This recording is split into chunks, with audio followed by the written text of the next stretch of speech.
Juste pour expliquer en 2 mots l'originalité de la séquence dans laquelle on arrive, parce que dans les 6 mois là, qui nous séparent, tout ça, ça va changer. C'est pas juste, c'est pas juste le Parlement. Bien sûr, on vote le 26 mai pour les 705 députés. Je reviendrai tout à l'heure sur les 705 députés. Mais une fois que ça va être fait, ils vont devoir élire une nouvelle commission. Et on sait que le président de la commission actuelle, Jean-Claude Juncker, ne se représente pas. Donc, nouvelle tête aussi ici.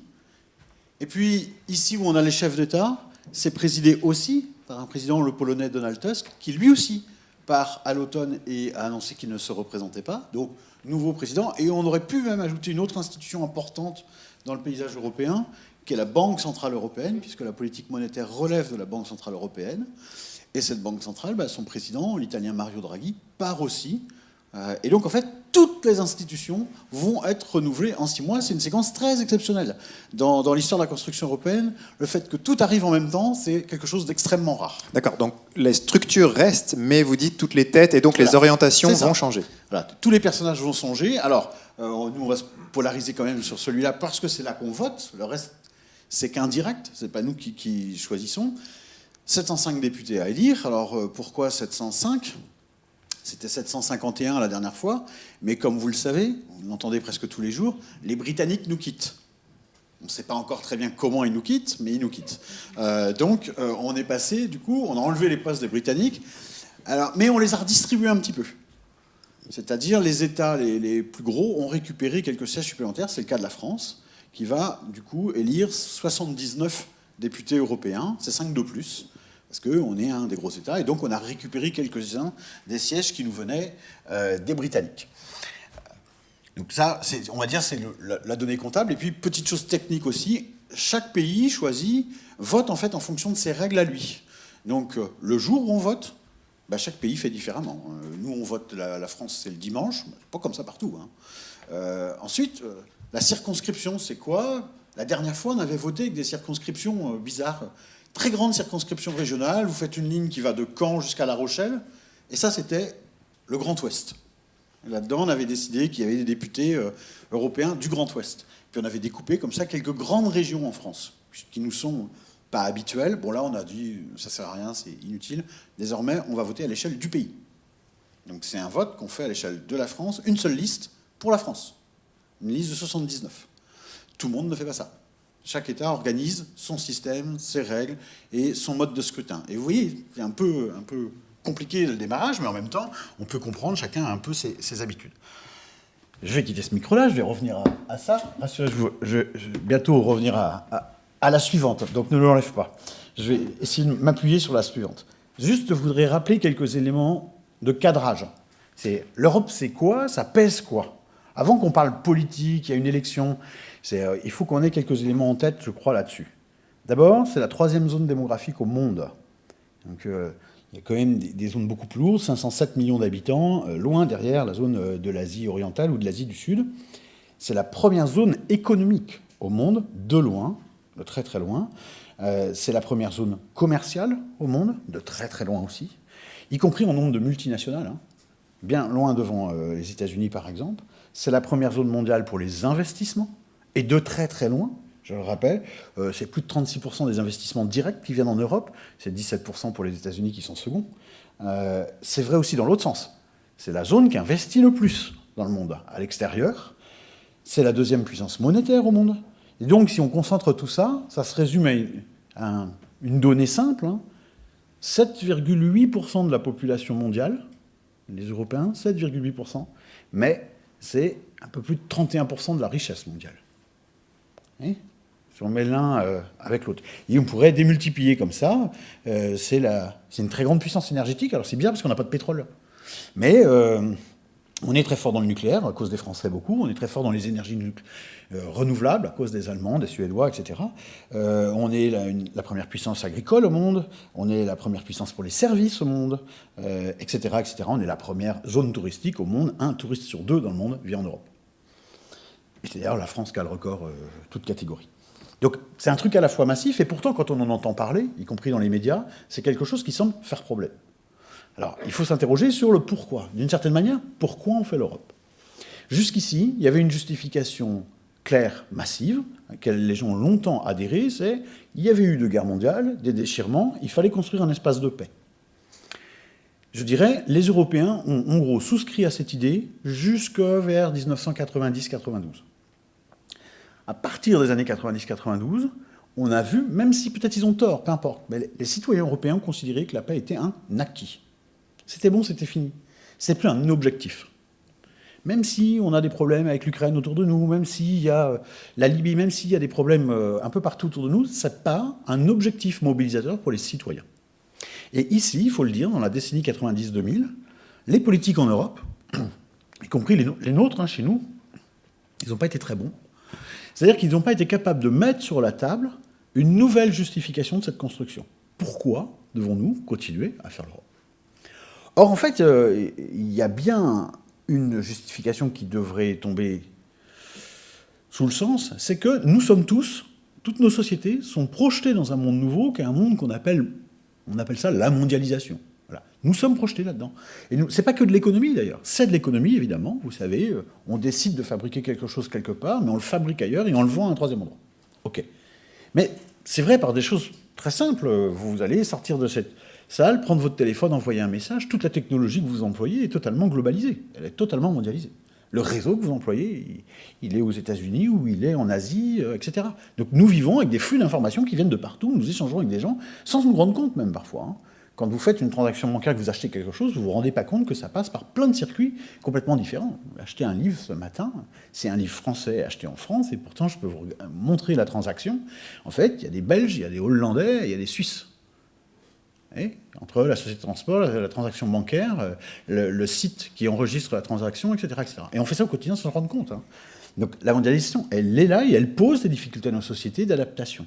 Donc c'est un enjeu très fort en Europe et c'est un enjeu qui se pose de 2 manières, qui devrait être les clés de lecture de notre positionnement politique, des positionnements politiques en Europe. C'est-à-dire, il y a 2 questions qui doivent être posées. La première, c'est est-ce que l'Europe a d'abord et avant tout une finalité économique ou est-ce qu'elle a plus que ça une vocation, par exemple, politique, sociale, culturelle? Là-dessus, il y a des désaccords. C'est une première clé de lecture. Puis la deuxième clé de lecture, c'est l'Europe dans la mondialisation, c'est quoi?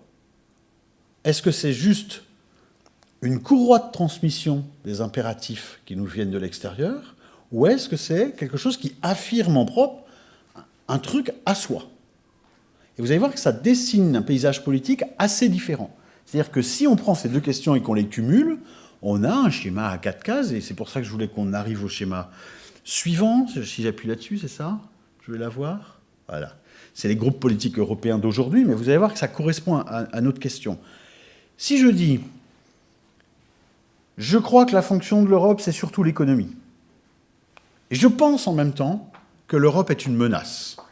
La mondialisation est une menace. J'ai peur de la mondialisation. Alors, qu'est-ce que je vais faire? Je vais plaider pour un repli sur soi.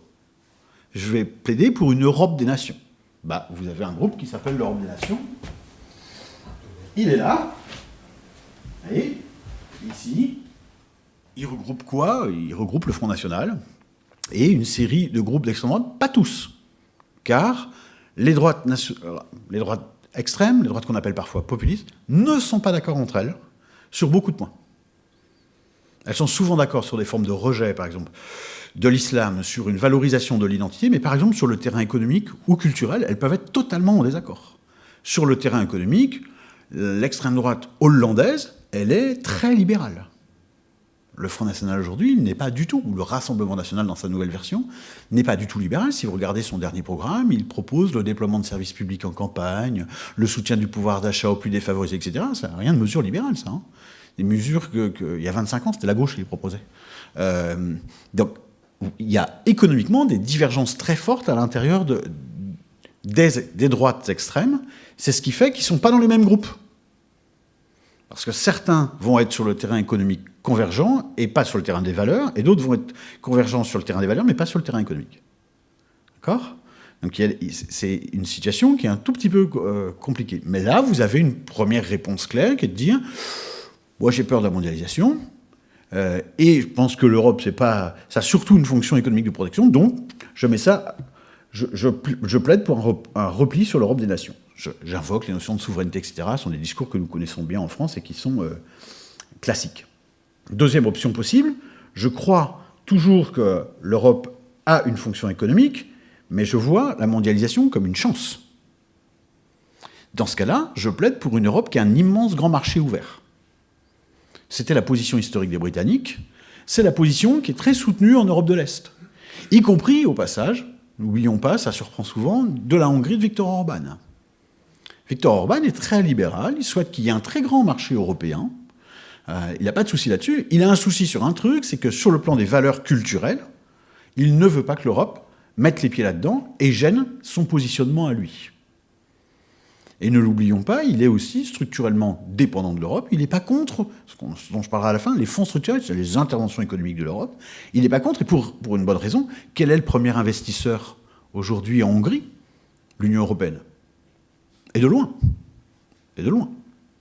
Donc quelque part, le pays se développe et vit par les fonds de l'Union européenne. Troisième position. Je peux me dire, l'Europe, c'est pas seulement de l'économie, c'est plus que ça. Ça doit être une construction politique tous ensemble. Et là encore, cette construction politique, je peux la lire de deux manières. Où je me dis, comment je regarde la mondialisation à partir de là? J'ai besoin, puisque ce monde globalisé s'est mis en place et que l'Europe en est une partie, comment je fais ça? Deux options. Où je me dis, écoutez, je vais faire un grand espace organisé politiquement, donc une sorte d'État fédéral, et je veux que cet État soit une protection. C'est le modèle de l'Europe forteresse. C'est la position, par exemple, qu'a soutenue Emmanuel Macron dans sa lettre diffusée aux 28 États. Si vous reprenez les thèmes de la position du président, c'est clairement de dire l'Europe est nécessaire, j'y crois beaucoup, il faut la développer, elle doit avoir une nature fédérale, ça il le dit plutôt mezzo voce, plutôt sans trop y insister, parce qu'il sait que ça peut faire problème, mais par contre il insiste sur la fonction nécessaire de protection des éléments sociaux, des citoyens, etc. C'est d'ailleurs, je note, quelque chose de nouveau dans le discours d'Emmanuel Macron. Quand il était arrivé au pouvoir, son premier grand discours sur l'Europe, le fameux discours de la Sorbonne, était un discours plutôt très libéral. C'était plutôt l'Europe du business et du libre marché. Il ne mettait pas d'éléments de protection. Là, dans la campagne, dans cette lettre-là, il a au contraire un positionnement très centré sur la protection des Européens. Et puis, dernière position, je peux dire, je suis pour une Europe politique, mais je pense que la mondialisation est, entre guillemets, une chance. Simplement, il faut que je prélève dedans des éléments moteurs et des éléments pour lesquels je ne suis pas d'accord. Et dans ce cas-là, je fais une proposition de contrôle. Il y a des choses que je prends et des choses que je refuse. C'est par exemple, j'ai regardé le tout dernier programme du Parti socialiste en France avec Place Publique, etc., qui vient de sortir, il est très axé sur ce volet-là. Il commence par dire, l'Europe est dans la mondialisation, on ne peut pas la refuser, il faut la prendre, mais, et tout est dans le mais évidemment, on veut éliminer si, ça, vous voyez ? Donc on a comme ça, dans l'espace européen, ces 4 types de positionnements, et ils sont dans notre espace politique, en France, de la même manière. Nous avons une forme de repli sur soi, plutôt Europe des nations, dont vous noterez qu'il existe dans le Rassemblement national, mais aussi dans une partie des dirigeants des Républicains. Ce qui est compliqué pour les deux forces anciennement gouvernementales, qui sont aujourd'hui en grande difficulté, les Républicains d'un côté, les partis socialistes de l'autre, c'est que ces deux forces ont été traversées historiquement par des désaccords sur l'Europe, notamment au moment de la Constitution européenne, et vous avez à l'intérieur des camps. Et vous avez un camp, disons, à la droite des Républicains, qui est plutôt proche du modèle de l'Europe des nations, et un autre, l'autre, il est plutôt incarné aujourd'hui par des figures comme Valérie Pécresse, par exemple, qui est beaucoup plus pro-européenne et beaucoup plus libérale dans l'approche. D'où la position un peu ambiguë du responsable du Parti républicain aujourd'hui, qui essaye de faire un texte où il essaie de concilier les deux et de cacher un peu les désaccords. C'est la même chose historiquement dans le Parti socialiste. Vous avez eu un clivage à l'intérieur du Parti socialiste entre une partie très à gauche qui a été très contre la Constitution européenne et qui est aujourd'hui assez devenue hostile à l'Union européenne, et une autre partie qui est plutôt fédéraliste et qui soutient au contraire très fortement la construction européenne dans le cadre que je disais, c'est-à-dire essayer de faire un rattrapage politique des évolutions qui se sont déroulées depuis 20 ans. Voilà. Donc on a ces grandes données-là. Maintenant, je rappelle 2 éléments ou 3 éléments en complément de ce qu'a dit Laurence. Arnaud, il nous reste 3-4 minutes. Premier élément, cette élection provoque beaucoup d'abstention.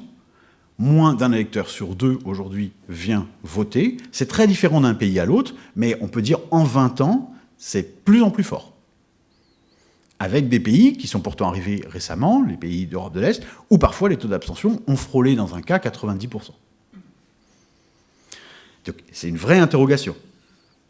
Deuxième question, à quoi il faut s'attendre en termes de répartition dans les partis ? Finalement, sans doute très peu de changements, car ce qu'on va avoir, c'est finalement on peut projeter assez simplement. Hein. Ce qui va se passer, c'est qu'on va avoir une montée des extrêmes droites en Europe. Il y a 2 pays où l'extrême droite va être beaucoup plus puissante, la France et l'Italie. D'accord ? C'est déjà inscrit, puisque, entre guillemets, dans notre présidentielle, c'était le cas, au législatif, c'était le cas, on le retrouvera là. Donc, il y aura un peu plus de sièges de ce côté-là. Ça, c'est très clair. Les 2 forces qui vont baisser un peu, c'est pas très, très considérable, sont le PPE, donc la droite classique, si vous voulez. La droite classique, tout simplement parce qu'il y a des pays, dont la France, où la droite classique est en forte régression. Le dernier scrutin, rappelez-vous, c'était 2014. 2014, il n'y avait pas eu l'affaire Fillon, les Républicains n'étaient pas, entre guillemets, en mauvaise posture comme ils le sont aujourd'hui. Donc ils feront un score beaucoup plus faible, mécaniquement, ils enverront moins de députés. Et vous aurez la même chose pour la gauche, et à gauche, il y a 3 pays dans lesquels les forces de gauche sont, enfin les forces social-démocrates, donc le SED. Donc il y a évidemment la France avec le Parti socialiste qui est en très grande difficulté. Là aussi, la situation de 2014 et aujourd'hui n'a rien à voir. Ils sont projetés à 6% aujourd'hui, alors qu'ils étaient au triple à l'époque.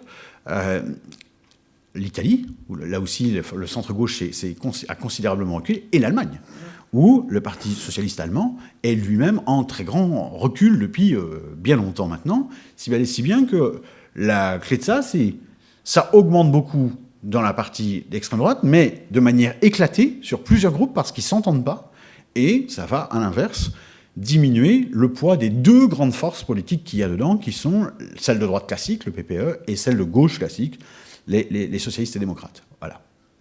Je m'arrête là, du coup. Merci Arnaud. Merci beaucoup.